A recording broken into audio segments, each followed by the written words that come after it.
Welcome back to Teach Me How to Clean. Today I'm sharing with you guys how I clean my box fan. I have not done this in a very significant amount of time, and I am starting with just taking the screws out of my box fan and setting them to the side, as well as the front face of the fan. This is all the dust and everything that was built up inside the fan. As you can see, it definitely needed a cleaning. I start by just taking a dry cloth and kind of getting everything loose, scrubbing off whatever I can.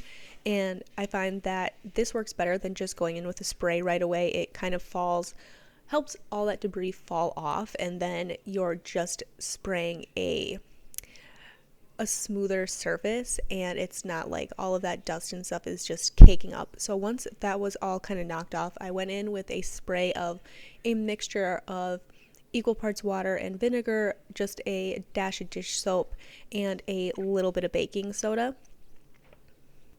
So here's what the fan, or the inside mechanics of the fan, are looking like after all that.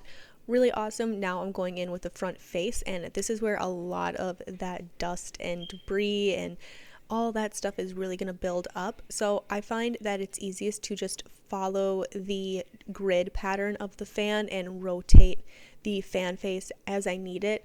It works best to kind of knock off those big chunks and stuff, and then once I got all those big chunks off, I went in more individually in every grid pattern with my rag and really just kind of got in it. And this is the same thing, I do it with my dry cloth, and then I switch to my wet cloth once I have all those big chunks off.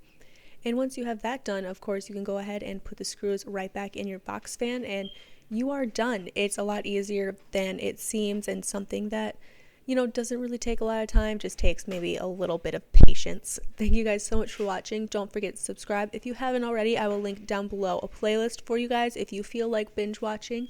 Don't forget to subscribe, give this video a big thumbs up if it helped you, and of course, I will see you guys in another video.